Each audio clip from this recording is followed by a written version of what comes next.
Congratulations on your new Honda Passport. Today I'm going to show you a few ways to personalize a vehicle and make it your own. First, I'm going to show you how to go ahead and customize some of your audio settings. From the main dash on your screen in the middle of the vehicle, you're going to notice a giant touchpad. From here, you're going to have a bunch of icons. Some of your options for your audio icons are going to appear as FM, AM, and Sirius XM radio. Go ahead and select which radio you would like to go ahead and choose from. When you notice that you've popped on one of the icons, the FM radio option is going to appear.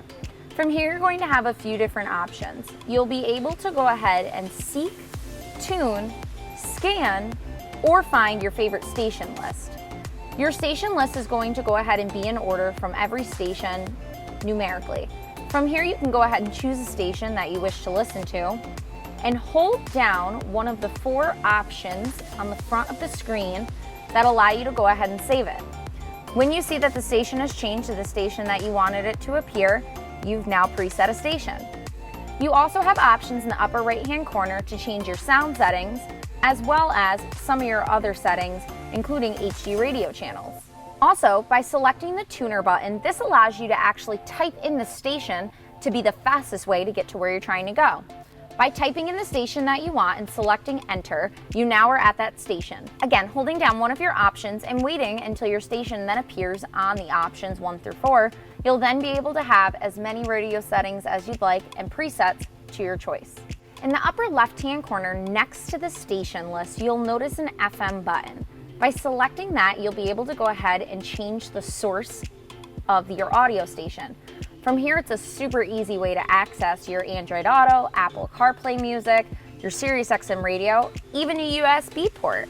This will allow you to go ahead and change quickly rather than heading back to the home screen. If you're wondering how to customize your background of your vehicle screen, all you have to do is simply hold down an icon and wait until the Safety App Customization tips pop up.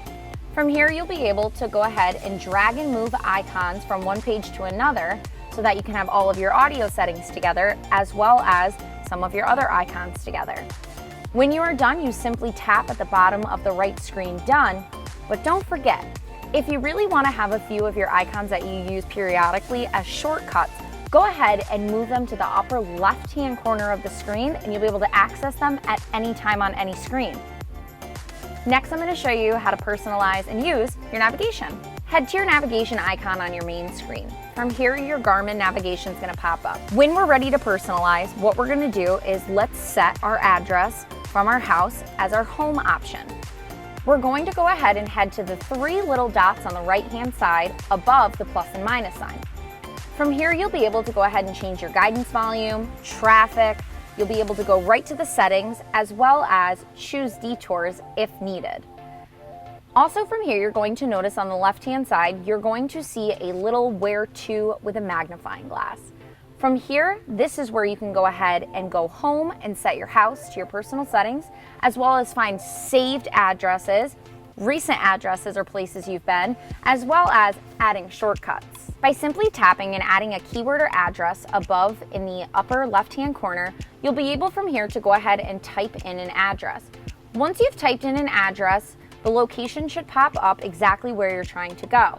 From here, all you have to do is type in where you'd like to go, select the Done option, select your point of interest, and press Go. It's that easy. Now your navigation's up and running and it'll speak through the audio system. Now let's connect our phone to the vehicle using Bluetooth. Head to your main screen and select your phone option. Your phone icon will look like a little phone and it'll say phone. From here, you're going to go ahead and you're going to want to open up your settings on your phone and head to Bluetooth. On your main screen, you're going to go ahead and select Connect Phone. Make sure your Bluetooth is on and is in range of the vehicle. Connect New Device, and your phone should pop up right on the screen. When you see the name of your phone, go ahead and select it. Underneath on your phone, your Bluetooth other devices should pop up hands-free link. When the pairing codes match from your phone to the main screen, go ahead and select Pair on your phone. It's going to ask you if you'd like to allow to sync your favorite contacts. Go ahead and allow. From here on your main screen of your vehicle, you'll be able to go ahead and connect or not connect your audio, internet, phone, as well as other updates that you can download. By connecting, you'll go ahead and be able to connect or connect without internet. Now your phone's connected. You'll be able to access all of your contacts, recent calls, favorite contacts, even a keypad. You also now can go ahead and connect your phone to the vehicle, and I'll show you how to use Apple CarPlay and Android Auto next. To connect to Android Auto and Apple CarPlay, you simply just have to plug your USB cord into the USB port of the vehicle. When plugging in your phone, you're going to notice that the car is going to automatically ask you if you'd like to enable Apple CarPlay or Android Auto. Once connected, you'll then be able to go ahead and access your screen of your phone and your apps right onto the vehicle. By going ahead on your phone and making sure that you press allow, you'll then be able to go ahead and select the Apple CarPlay icon right on the dash. That looks like the background of my phone.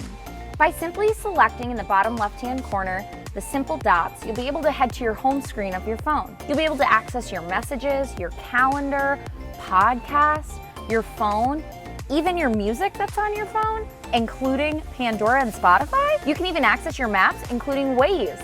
How awesome is that? You'll be able to scroll through and see the other apps that are also adaptable with Apple CarPlay and Android Auto. Also, on the left-hand side of your steering wheel, near your Bluetooth, you'll be able to go ahead and hold down the talk button, accessing Siri and also Google. By tapping the main button on the bottom left-hand corner twice, you'll then be able to access your recent views. From here, you'll be able to see your maps and exactly where you are, and you'll also be able to go ahead and access the last place that you were, as well as your music and audio on your phone. Now let's personalize the actual settings of the vehicle. Head to your home button on your main screen and find your settings icon. From here, you're going to go ahead and have connections to everything on the vehicle. From your system, which is going to allow you to change the system volumes, touch sensitivity of the screen, even the language and the date and time, to connections, which is going to allow you for Apple CarPlay, cabin control, Wi-Fi, and Bluetooth. When you head to your vehicle setting, you'll be able to go ahead and change the driver position setup, as well as your power tailgate setup. You'll also be able to go ahead and change your keyless access setup with your key fob, as well as your driver assist system setup. Head to driver assist system setup, and from here you'll be able to connect to all of your Honda safety sensing features, and you'll be able to customize them. From audio to visual to actual alerts like vibration in the steering wheel. From here, you'll be able to access your forward collision mitigation braking, your adaptive cruise control, as well as your blind spot information. You can customize and change all of these. By heading back to your wireless charger, as well as door setup and lighting setup, you can clearly customize everything and anything in this vehicle. By heading back to your settings, you'll then be able to go ahead and head to your display. From your display, you'll be able to change the brightness as well as choose day mode or night mode depending on when you're driving. You'll also be able to go ahead and head to your notifications, and from here, you'll be able to go ahead and choose what notifications pop up on your screen when you get alerts, whether it's through your phone or whether you're connected to Apple CarPlay and Android Auto. Now let's head down to your climate control. Heading down to the middle of your dash, you'll also notice your climate control. You are given Try Climate Control with the Passport. From here, you'll be able to go ahead and access all of your vehicle's climate settings, not only for the front of the vehicle for the driver and passenger, but also for the passengers in the back seat of the vehicle. By going ahead and selecting on the right and left hand side your up and down arrows, you'll be able to change the temperature at any point in time. By hitting the sync button, the driver, passenger, and the rear will also connect all to the setting that the driver has set. From here, you'll also be able to change the mode as to see where the fan's coming out of. You'll also be able to change the fan speed from higher to lower, and also be able to go ahead and access your air conditioning. You'll also have the option to turn the climate on and off, as well as set it to auto. Your rear settings are going to be underneath where your fan speed controls are. You can turn the rear settings on and off, as well as customize them by pressing rear settings, and now you'll be able to change the fan speed as well as the mode as to where the fan comes out in the rear. Also, the driver has access to go ahead and change what the temperature is like for the rear passengers. By hitting rear settings again, you're then back to accessing the front of the cabin. You also have the option to go ahead and lock the rear settings so that passengers in the back can't control it. From here, you also have your options on the right-hand side to turn on your front and rear defrosters. And underneath that, the best part, you also have the option to change your heated seat settings, which you have 3 different modes to: high, medium, and low. and for your cooling seats, which you too can also go ahead and change from high, medium, and low. The ventilated seat settings are in the Passport Elite. But that's not all that the Elite Passport gives you. It also gives you a built-in wireless charger. Just simply place your phone right on the mat and it starts to charge. Next, let's head and show you exactly how to shift your vehicle with a non-traditional shifter. From here, you're going to notice that you have a push cord sensor. There's no longer going to be a shifter. You're going to maneuver and access it just as like you would a regular shifter. With your foot all the way down on the brake, go ahead and select reverse, neutral, drive, and by pressing drive twice, you'll be able to access your sport mode. It's very simple and very adaptable to get used to. Underneath that, you're going to notice you have an icon of a vehicle. Looks like it's driving on a road. From here, not only do you get all-wheel drive with the Passport, but you'll be able to access 4 separate driving modes, from normal to snow to mud, and finally to sand. This just allows you to gain all the traction that the vehicle has to offer. All the way at the bottom, you'll notice an A with a circle around it, as well as an off next to it. This is your auto engine idle stop. When coming to a complete stop while the vehicle is running and you're in drive, the vehicle will go ahead and just shut down the engine and give you the best gas fuel efficiency, just to go ahead and preserve it. This can be simply turned on and off by selecting this option, and you'll notice a little A with a circle around it on the screen, and that's how you'll know it's off if you choose to do so. Heading to the functions on your steering wheel, on the right-hand side, you're going to notice some essential cruise control options. From here, you'll also notice you have an option and a button that says main. By selecting that option, you're going to notice ACC and LKAS appear right on your dash. ACC is your adaptive cruise control. Regular cruise control with speed sensing follow. By selecting the icon next to the cancel button on the right-hand side that looks like a car with 3 lines behind it, you'll be able to go ahead and have up to 4 various options of set time speed behind another vehicle while using cruise control. Essentially, all it's going to do is mimic the vehicle's speed in front of you and also allow you to stay at a safe distance away from them. By selecting the icon next to the main button that looks like a little steering wheel with 2 lines on the side of it, you're going to be able to access your lane keeping assist. By selecting your lane keeping assist, you'll notice dotted lines appear on the dash. When that becomes solid, the vehicle will alert you. What that's going to do is the vehicle is just going to help you stay in between the lanes on the road. Next, you're going to head back to your main button. By selecting main again, you'll notice that those options disappear from the screen and they're no longer accessible for right this moment. Also, on the Elite, you're also given a heated steering wheel, which is also an upgradable option on the Touring Passport. The heated steering wheel can be accessed by pressing that button and seeing a little orange dot appear. When the orange dot appears, you'll know that your heated steering wheel is starting to work. Let's head to the left-hand side of the steering wheel. The left-hand side of the steering wheel is where all of your audio and Bluetooth connections are going to be. You'll notice on the bottom you have 3 separate phone icons. A speak icon, where you can go ahead and hold down and talk to the vehicle and ask it to call somebody. Or remember, if you're using Apple Carplay and Android Auto, this will allow you to speak to Siri or Google.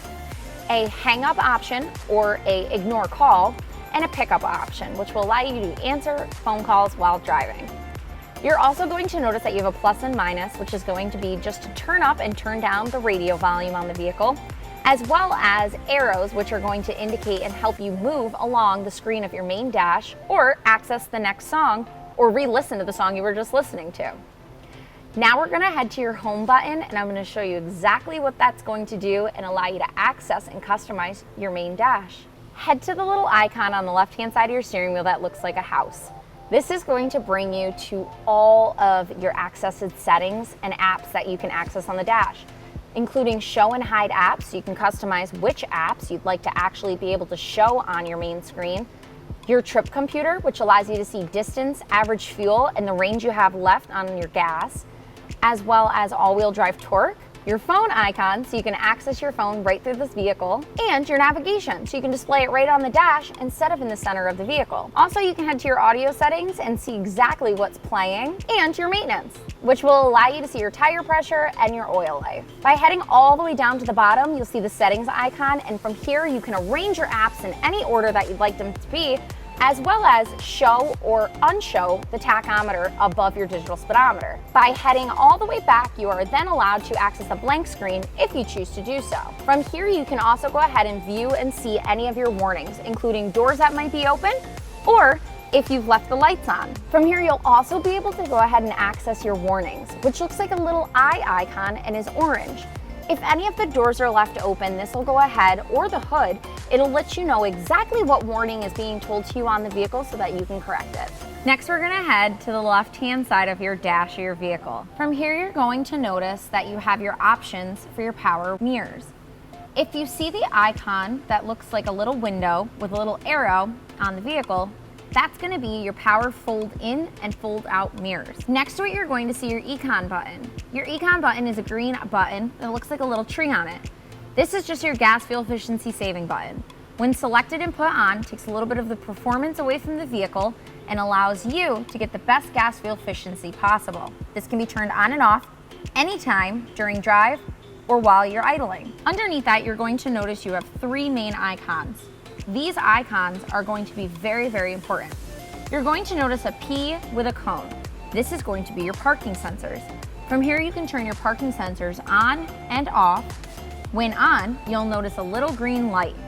This allows you, when pulling up close backwards or forwards towards something, the vehicle will alert you when you've gotten too close or when it detects something at an abrupt stop in front of you. Next, you're going to head down where it looks like a little car icon crossing over a line. This is going to be your road departure mitigation system. This is another one of your Honda safety sensing features. When this is on, you'll also notice a little green light.